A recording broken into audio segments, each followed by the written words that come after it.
Assalamualaikum warahmatullahi wabarakatuh. Waalaikumsalam warahmatullahi wabarakatuh.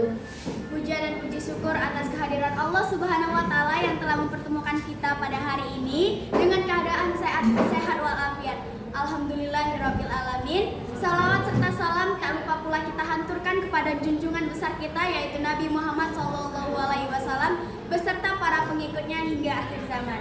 Di sini saya ingin menyampaikan ceramah atau khutbah mengenai pentingnya ikhlas dalam beribadah dan beramal.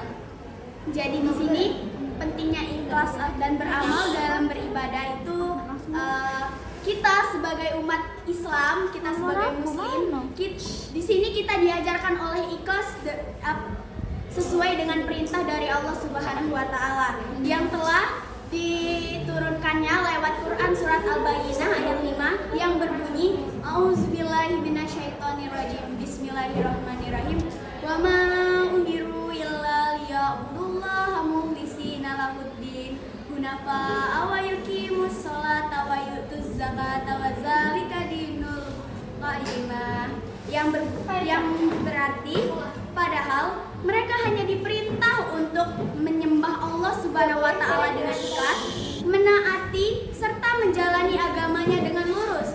Namun masih ada saja umat atau pengikutnya yang membuat dosa maupun membuat perbuatan-perbuatan atau menjalani ibadah itu yang dengan hati yang berat atau tidak ikhlas. Lalu mengapa pentingnya untuk ikhlas dalam beribadah dan beramal? Yang dimana salah satunya itu adalah mengapa pentingnya yaitu syarat ibadah dan amal. Dalam hadis ini Rasulullah SAW bersabda, sesungguhnya setiap amal tergantung pada niatnya dan seseorang hanya akan mendapatkan sesuai dengan niatnya. Hadis riwayat Bukhari dan Muslim. Di mana menegaskan bahwa Islam adalah dasar utama dalam setiap amal dan ibadah yang akan menghindari riya dan sum'ah yang merupakan adalah perbuatan yang buruk.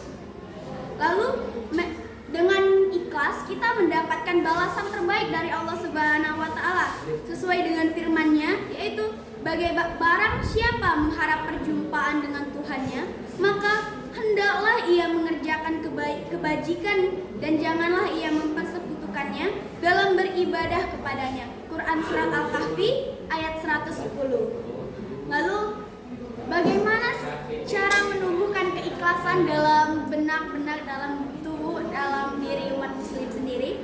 Yaitu yang pertama dengan memperbaiki niat sebelum beramal. Apakah saya berniat untuk beramal? Bagaimana niat saya untuk menjalani amal itu? Apakah saya sudah benar-benar niat dalam tubuh saya, dalam diri saya sendiri?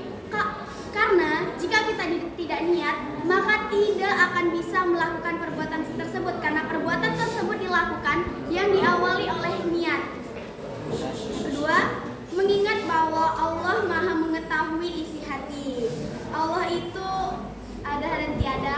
Allah itu Maha melihat. Allah itu sangat menyadari apa yang dilakukan oleh umat-umatnya walaupun kita tidak menyadarinya. Tiga, tidak mengharapkan balasan duniawi. Terkadang seringkali manusia-manusia atau umat-umat Islam yang mengharapkan pujian atau tujuan di duniawi ini melupakan tujuan dan pujian yang ada untuk di akhirat kelak. Lalu yang terakhir, berdoa memohon keikhlasan. Rasulullah SAW sering berdoa, ya Allah, sesungguhnya aku berlindung kepadamu dari mempersekutukanmu dengan sesuatu yang aku ketahui dan aku mohon kepadamu dari apa yang aku